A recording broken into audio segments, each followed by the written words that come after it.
Okay, late resetters, let's talk about butter.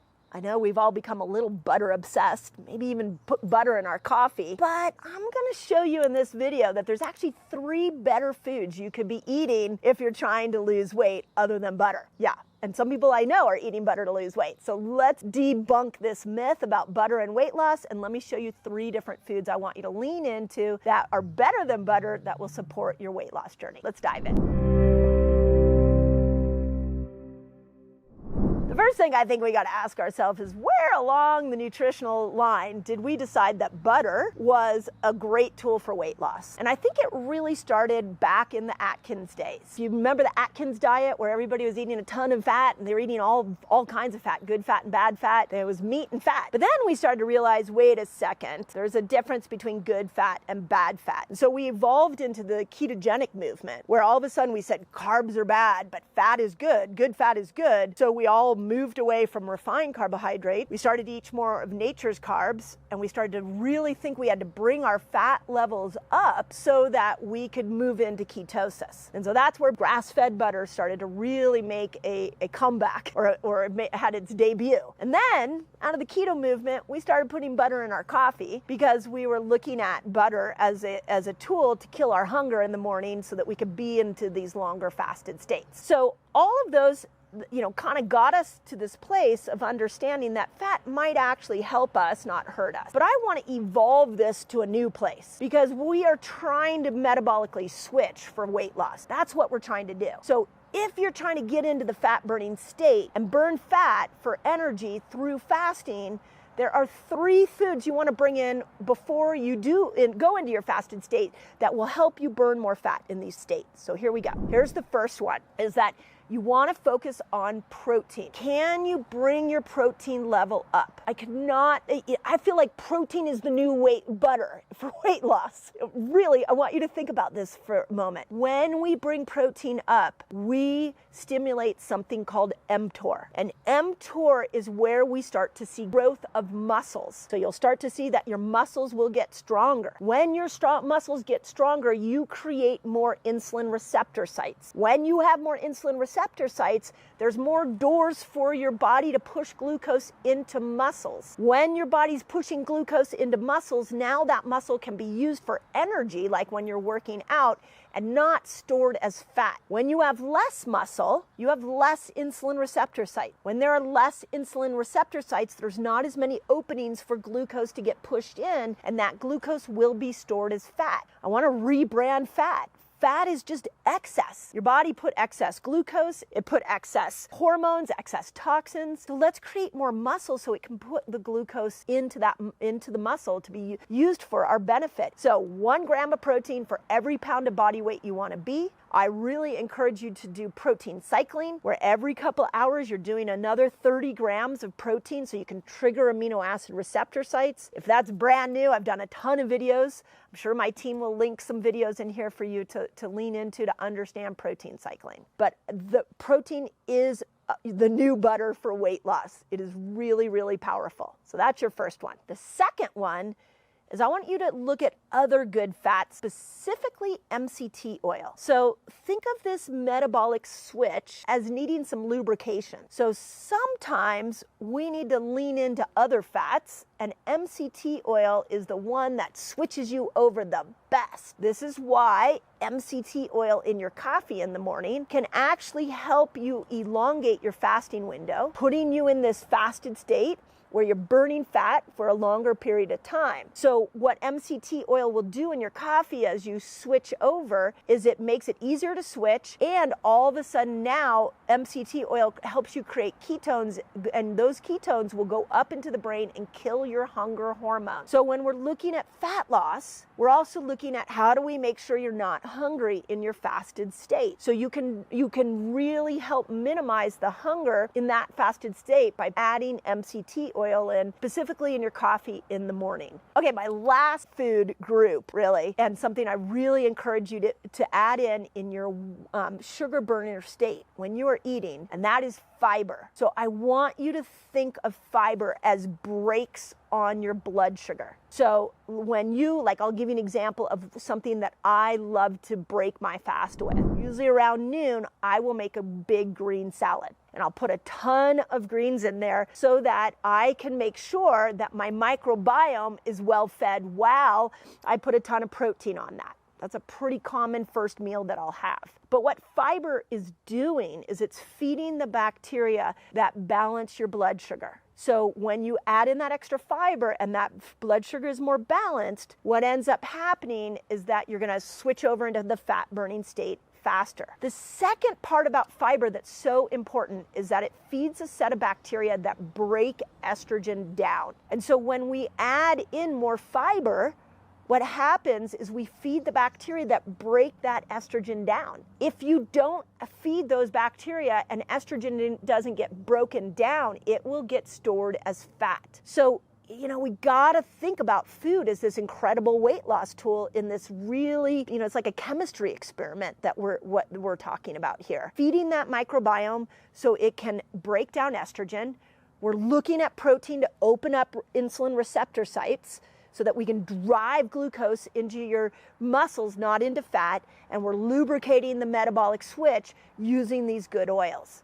There is a science to weight loss. So if you've never heard that before, 2 things. Don't give up on yourself. Try these 3 things. Spread the word so we can make weight loss effortless for people. And let's start all embracing this idea of metabolic switching as the weight loss tool. And if you can learn how to work with your body so it doesn't have to store that excess in fat, you will find that you can effortlessly lose weight and you can eat a lot of food. It's not about deprivation. It's about tapping into the science of your body. So let's talk about foods you can eat to help your belly fat. And I know belly fat's like the favorite thing everybody wants to talk about here on this channel, so I'm coming at it from as many angles as I can to give you as many tools, because a lot of you are gonna look at some of the other videos that I did on belly fat and you're gonna be like, oh my God, those worked for me. Some of you are gonna be like, those didn't work for me. And then some of you are gonna come to a video like this and you're gonna be like, this was the trick. So what I'm trying to do is give you lots of different ways to approach something that's not only really annoying, this growing of belly fat, but as it has been well stated that belly fat is actually an indicator of what chronic diseases are building inside your body. So being able to handle the belly fat is really important. So let's talk about foods and what we can lean in to eat to help the belly fat. You ready? Got it? Here we go. So the first thing, for those of you who maybe are not familiar with my teachings, let me tell you what belly fat is. We look at fat and we tend to think that all fat is equal, but it's not. All fat throughout our bodies, what it is your body needed a place to store excess. And sometimes it stores excess glucose because it doesn't know what to do with it. You're insulin resistant. Sometimes it stores excess toxins because the liver is working really hard to break these toxins down. It doesn't really understand how to efficiently do it, so it stores it in fat. Sometimes you're storing excess cortisol because your life is really stressful and you're making cortisol all the time, so your body put it in your belly. And sometimes it's storing extra estrogen, especially those of you that are on any kind of estrogen patches or bioidenticals, or any of you going through the perimenopausal experience where you're really having these big swings in estrogen. So we have to look at the storage of fat and especially belly fat much differently. We can't just put it into one category. So with that in mind, belly fat is mostly cortisol and it's mostly estrogen. This is the place that your body's gonna store those 2 extra hormones. So with cortisol, that's a whole nother video on how do you work with your mind and your stress levels to help belly fat. That might actually be a good one to do. I don't think I've done that video yet. But for estrogen, I really want to approach 3 different food groups and how we can look at this to be able to get your body to get rid of this estrogen so it doesn't store it around the belly. So here we go. First is the first food to lean into is fatty fish. Now, I've been doing more and more on the power of fatty fish. And to me, fatty fish is everything from salmon to anchovies to mackerels. When you're going in, by the way, to do some of the more of the fattier fish, especially like the mackerels and the sardines that have a tendency to accumulate some of the toxins in our ocean, it's really good to get the baby ones because they haven't been in the ocean as long. This is a really great one put out by Patagonia that is actually has a lower level of mercury. So you start reading the ingredients and you'd be interested to see that when you get a baby version of these fatty fish, they tend to have less toxins in them.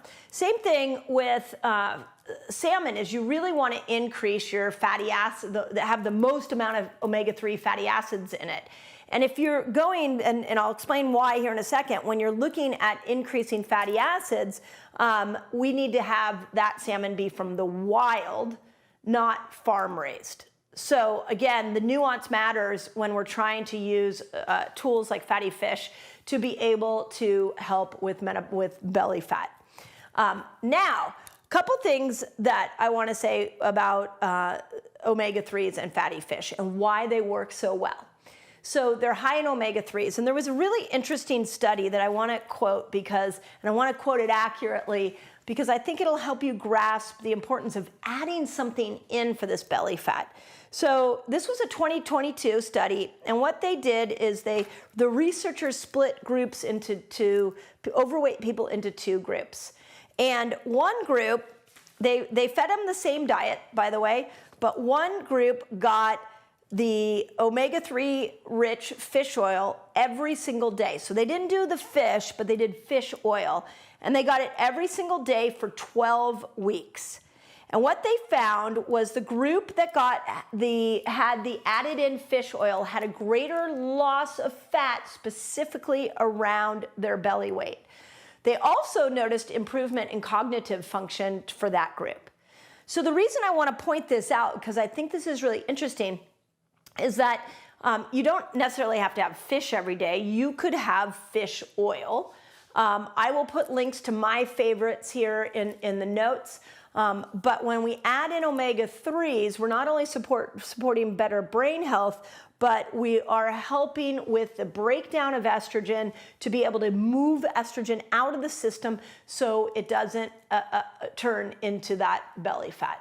So it's like a chemistry, think of your body like a chemistry experiment, and you're adding in the omega-3s to be able to balance estrogen better so that you can be able to get that estrogen out of your system, not stored around your belly, okay?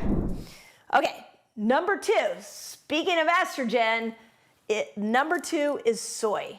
So I'm on a mission to bring soy back because we have all the tools for menopausal women have become more narrow and more narrow. And when we go through perimenopause and menopause, it's really important that we have more food tools to be able to help the ever-changing symptoms that are coming and going.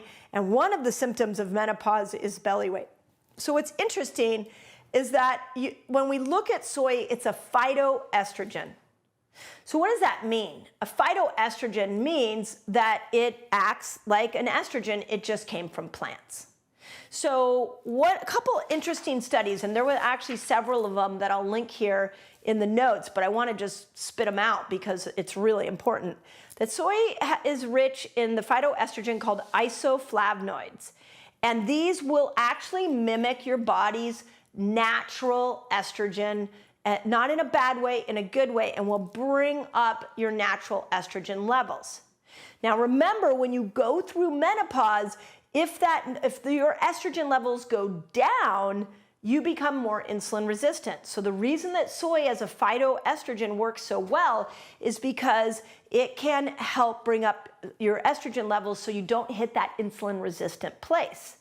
But several studies went on to show that by increasing estrogen, you decrease belly fat. By eating more soy isoflavonoids, you increase estrogen. More phytoestrogens reduce menopausal symptoms, and that soy isoflavonoids speed up metabolism. So these were all studies that were done. I will link them in there for those of you that are science hounds so you can see.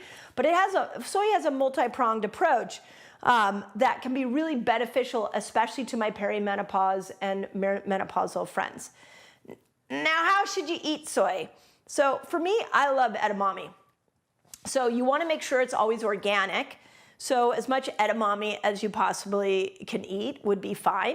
You put a little salt on this sucker, I'm pretty happy. Other forms of soy is tofu. Big fan of tofu because of the high protein amount, which go watch the videos I've done on how protein can speed up weight loss. Tempeh is a great form of soy. Miso is like a miso soup is great for soy. What I'm not a fan of is soy milk, just so we're clear. Because soy milk tends to be so highly processed that it spikes your glucose. So that would be the one soy that I typically shy away from.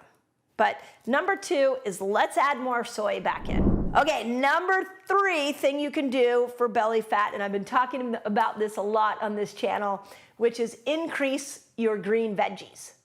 Now, green veggies do a couple things. I'm going to share with you what is like my tried and true, what I love about green vegetables, and then I want to share some science with you that's really interesting. So think of these green vegetables as fuel for the microbes in your gut that break down estrogen. We call this the estrobolome. There are literally bacteria in your gut that break down estrogen, and they need food. And what they want you to feed them is green leafy vegetables.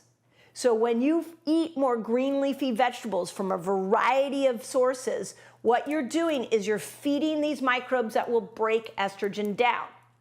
What's interesting is if you don't break estrogen down, you store estrogen. So this goes for the menstruating woman. This goes for the menopausal woman. This even goes for the man who's got the pot belly and a little bit of the man boobs and has been exposed to a lot of estrogen mimickers in his environment, and the body stored it there. So one of the best doors out of all the storage of estrogen are green leafy vegetables.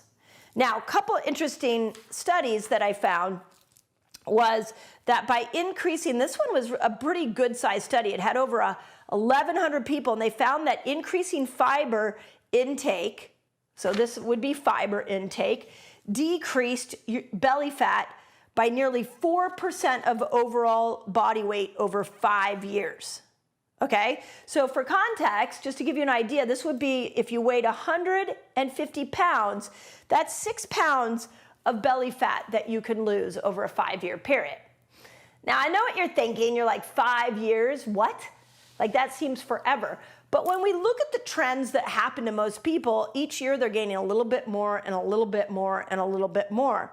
So one of the things I love about fiber is not only is it feeding this microbes, but it helps to regulate your blood sugar. So just by having a salad with every meal, you're lowering the influx of glucose, which lowers the amount of insulin your pancreas has to make. You're feeding your microbes that are going to be able to get rid of estrogen. And if you do that repetitively over time, you will see a reduction in belly fat. I think it's a brilliant way to approach something that's very annoying.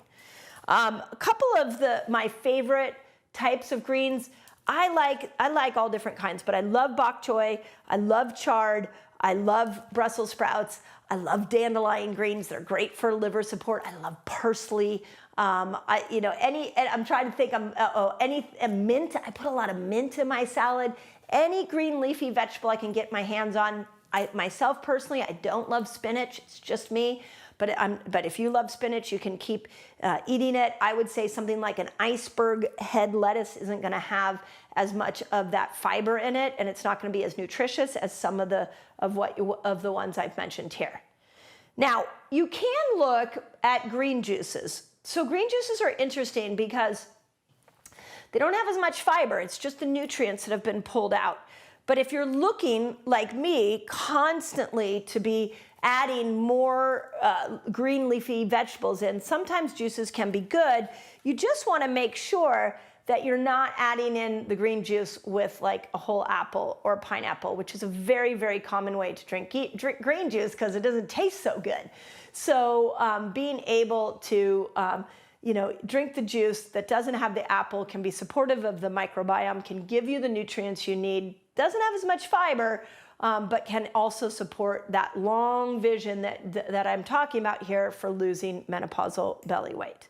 So I hope that helps. I really am trying to make this simple for you. I know many of you that are losing weight using the principles I have metabolic switching that I'm teaching here. You lose it when you go into the fasting window, but I want to make sure that we're having deeper conversations about the eating window and what we can do to lose weight with the foods that we choose to eat in there.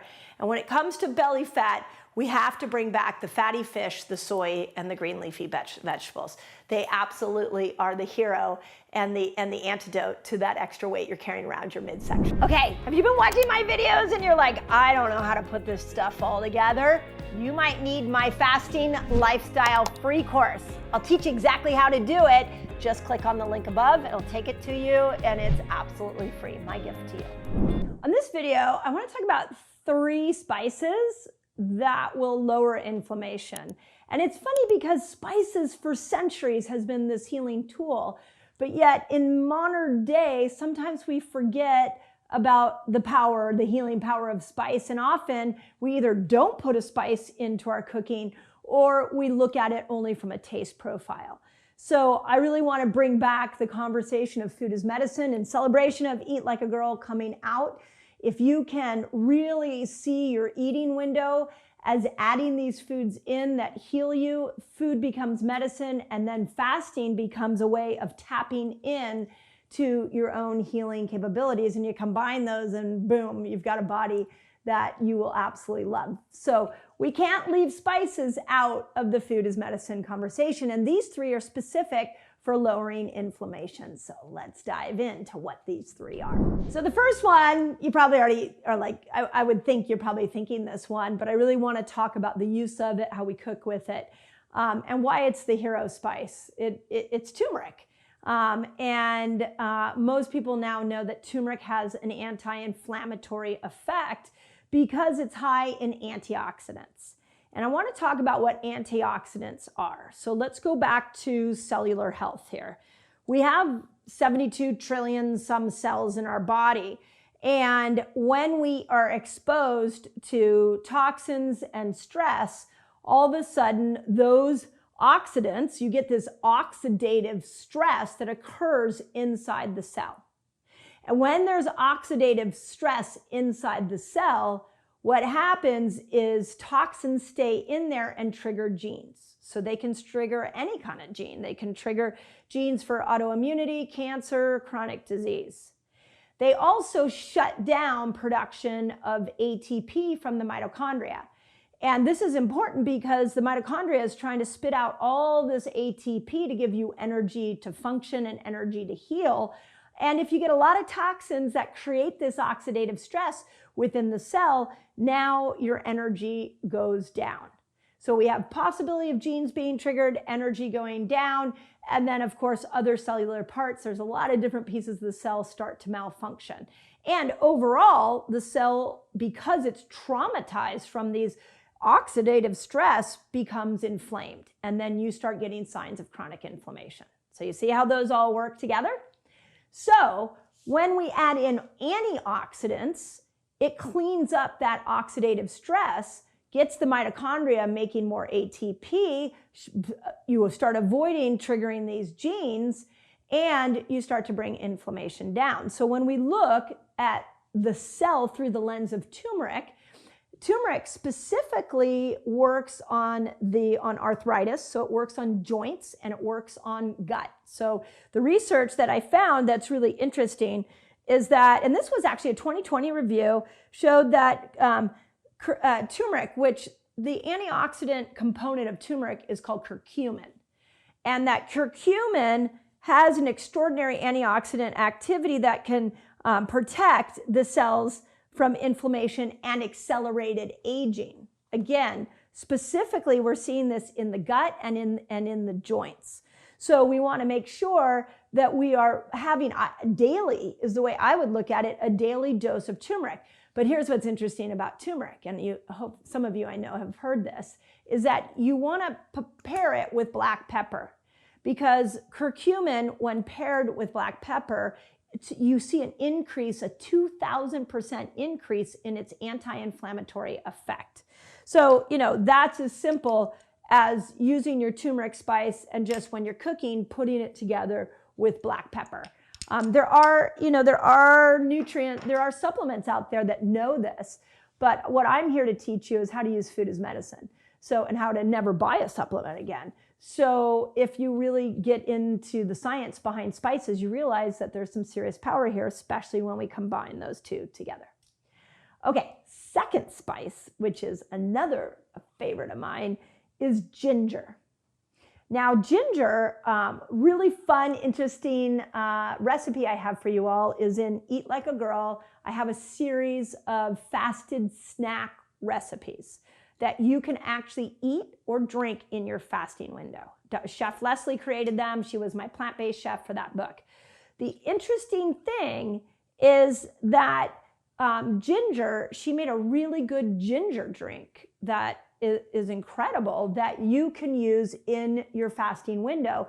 And a lot of you start to get nauseous within your fasting windows, primarily because fasting kills off the bad bacteria. And so what we know is when you go into longer fasts, when you go into 24-hour fasts and maybe even a 3-day water fast, if you can be drinking some ginger, you actually can help heal your gut and protect it from all the die-off of the bad bacteria. Now, the study that I saw and found showed that the antioxidants, again, now you know what an antioxidant is, the antioxidants that ginger have not only help the gut, repair the inflammation in the gut, but can help skin and brain. So remember, turmeric mixed with black pepper, the component is curcumin, is helping with joints and with IBS, like with the gut. Now we've got ginger, and it's helping with the gut, skin, and brain. So it's bringing down the inflammation in all these areas because these foods have different antioxidant loads. I used to say to my patients all the time, eat the rainbow, like look at the different colors, because like peppers, for example, when I look at peppers, I don't just, my favorite is red, but I make sure I do yellow and orange because the color tells you that there's different antioxidant properties in there. So with ginger, what's fascinating is this one, for all of you trying to lose weight, there was a study that I will link in here that they did on 473 people. And they found that people who ate ginger lost significantly more body fat compared to the control groups that didn't. Now, the next question is, well, why did that work? Because it brought down metabolic inflammation. So when we start to bring ginger back into our diet, not only are we healing our stomach and giving the gut bacteria and the inner lining of the gut some really healthy antioxidant nutrients, but every cell in your body is getting that metabolic inflammation is coming down, and it's moving you out of insulin resistance. And insulin can do its job by getting glucose into the cell. So I hope you followed that. I mean, this is why I think we have a cultural issue where we think food is like, it's not that powerful. It is that powerful. Go listen to the episode that I did with Dr. William Lee. I mean, what he did, this is in my Resetter podcast, it's here on my YouTube channel. What he did that was so fascinating, he looked at the principles of what it took to create medication for cancer. That was his original specialty. He was an oncologist, and he was helping develop medications for cancer. And once he understood those principles, he then went to food, and he's like, well, what's in food that might also have these similar principles? And he and I talked about it in relationship to hormones, but I guarantee you in his book that he probably has things like ginger in there and turmeric. We cannot do away with food as medicine. It is absolutely when it's done right. Okay, my baby's coming to you. Eat like a girl. You want to know the foods that will support hormones? Guess what? I have them for you already. It's a free giveaway. Just click the link above and I'll send you a list of all the foods that support amazing hormonal health. Okay, last part of ginger that I just want to point out is that one of the studies that I'm going to put in there is that ginger increased the thermic effect of food, meaning that when you eat ginger with all, like let's say you put it in a stir fry, or you put it in a salad, or you put it on top of a meat, it increases your metabolism. Your body actually will raise the metabolism to be able to burn it out. So you're burning more calories. So, I mean, ginger is kind of a superfood, but it really comes at the human body from multiple angles. Now, the last food that I want to talk about is garlic. And we did a whole thing on garlic with Chef Leslie's cooking show, and talked about the properties of garlic. So you can go, I did a cooking show with her, and I'm sure we'll put a link in here for you to see that. But garlic is anti-inflammatory for the liver. Okay, so it's when you think garlic, I want you to think liver. Now, what's interesting about that is what I'm teaching you all here is this metabolic switch. And with Fast Like a Girl, I started teaching you about the fasting window. And now I'm really diving into the eating window. And when we are switching back and forth from eating and fasting and eating, when you're over here in the fasting window making ketones, it is the liver that is doing the most work. When you're over here in the eating window, it is the gut that is doing most of the work. So we've got ginger to bring the inflammation down in the gut, and we've got garlic to bring the inflammation down in the liver. So if you've been eating a Western diet, standard Western diet that's been packed with ultra-processed foods, if you want to start to heal those organs, bring that ginger in for the gut and garlic in for the liver. And what's interesting on some of the research that I saw is that eating garlic, this is a fun one, it's a meta-analysis, so they looked at a lot of different ones, and eating garlic reduced not only the inflammation in the liver, but they started to see the liver enzymes change on blood work. Now, those of you that have blood work and you've seen AST and ALT high, that is your liver making these liver enzymes, too much of it. The liver is under stress. Or if it's too low, it's possible that the liver has been working so hard it doesn't have the capacity to make these liver enzymes. So according to this, when we bring garlic back in, we start to see that it stabilizes liver enzyme production. Whether you're too low or too high, it helps to stabilize all of those.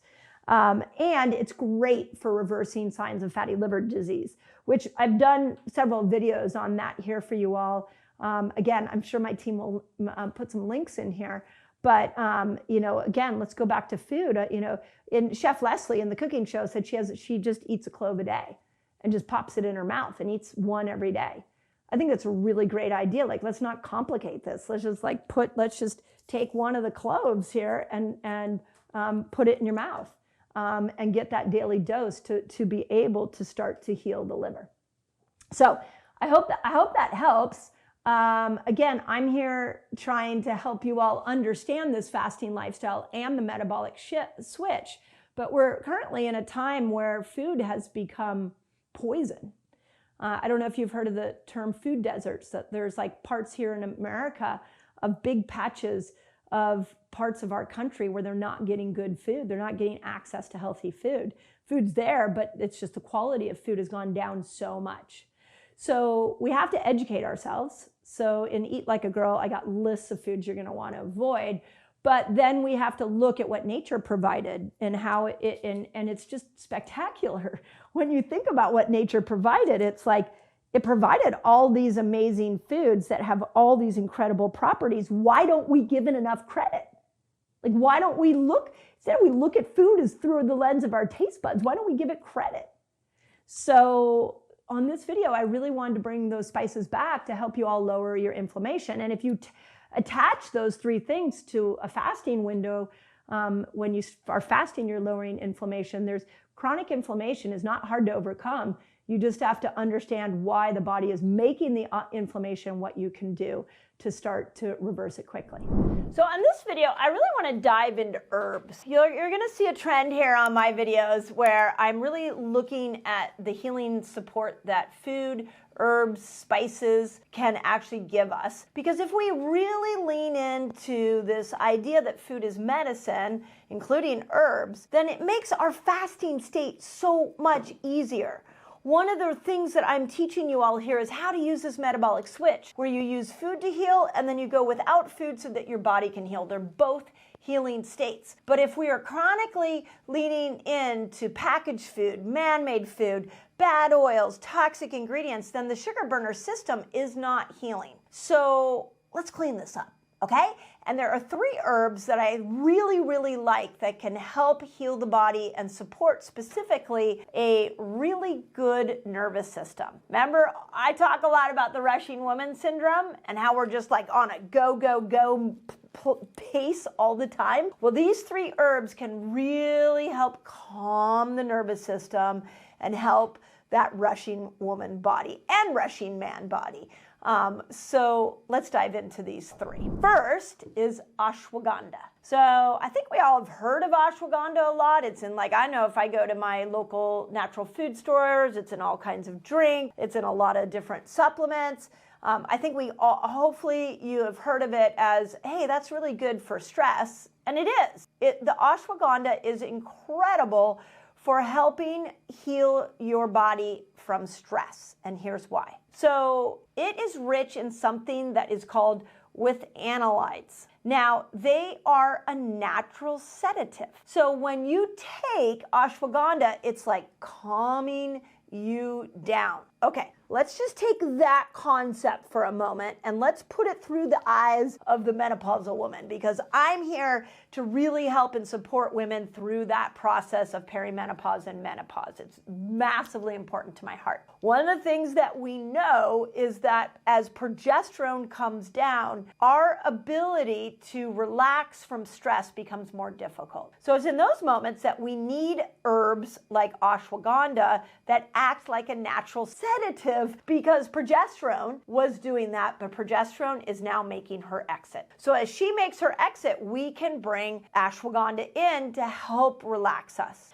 We also know if we've been living a rushing woman lifestyle where we are on go, go, go, go, go, that our hypothalamus, pituitary adrenal axis, it's called the HPA axis, may be overused and fried out. So adrenals don't fry out. The whole axis fries out. And what research is showing is this withanolides, this component that ashwagandha has in it, that it can actually normalize and bring back the balance of your HPA axis. So what that does for you is that when you see a stressor or you think about a stressor, your body is able to have a normal cortisol response, as opposed to somebody who is overly stressed and is constantly secreting cortisol. When you take ashwagandha on a regular basis and it brings back balance of the HPA axis, you have appropriate cortisol response, where you get a little bit of cortisol and then your body relaxes. That's why we want to use something like ashwagandha to bring back this HPA axis. The other thing that we know based off of research is that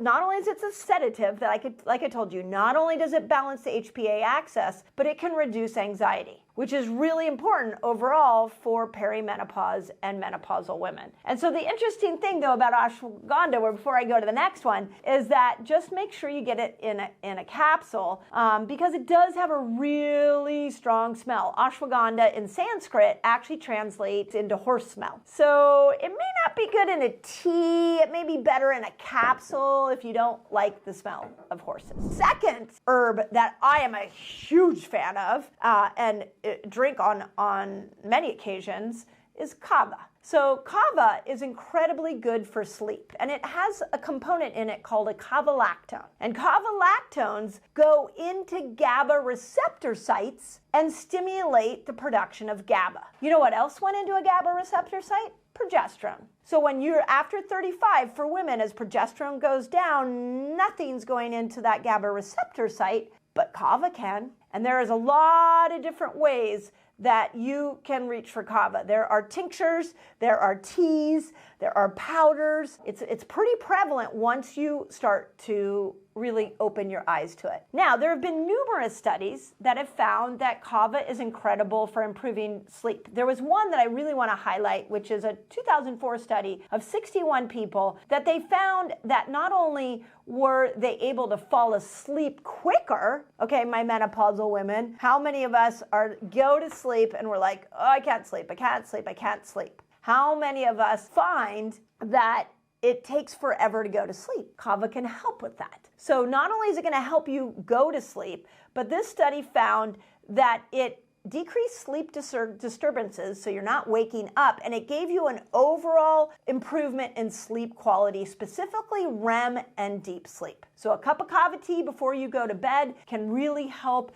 the whole sleep process. One of the tools that I use for kava is something that was I learned from Kauai Pharmacy, and I will put a link to them here in the notes. And they have a kava oil, and I will often put it on the bottom of my feet, the soles of my feet, and then put some socks on before I go to bed and let that just seep into my system. And it's a beautiful way to help me, especially when I was in my perimenopausal years, fall asleep a little quicker. Now, you might notice a couple of things about kava if you choose to go down the kava path. For starters, it can make your mouth numb if you drink it, so don't be freaked out if that happens. The second thing is that if you are going to buy it in the root form, that make sure you steam it in hot water for at least 15 minutes, because it takes time for it to get completely integrated into your tea. So if you're going to take like a powder or a root, make sure that you give it enough time. It tends to take a little more steeping time than some of the other herbs and roots that come from the ground. Third thing, love this one,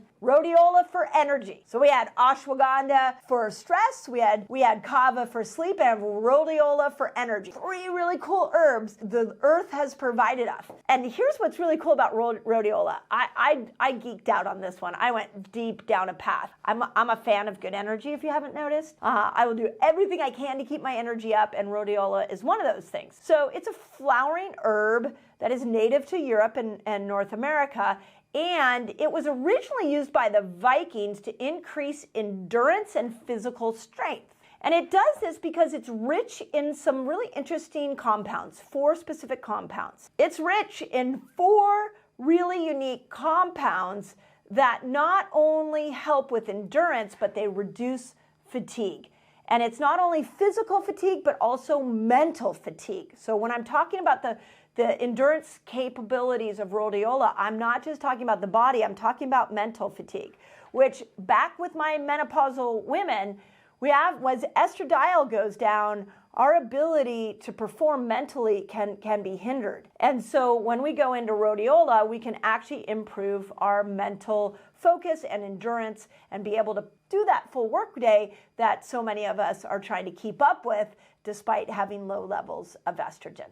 So a really interesting study in 2008 found that rhodiola taken daily will increase mental energy, will reduce burnout, and can increase a person's ability to mentally take on demanding tasks. So again, sounds like a perfect tool for my menopausal friends. And if you are in an extended fast, rhodiola is a great herb to use throughout a fast, especially if you're noticing that you're getting some brain fog as your body adapts to this fat burner system. So there are 3 herbs, and really what I want to point out to you is that the earth has given us some tremendous plants that we can use to keep that sugar burner system working right, that we can use to heal, and works in a synergistic way with the innate healing of our own body. So I love fasting for healing because in the absence of many of these herbs and foods, the body will heal itself.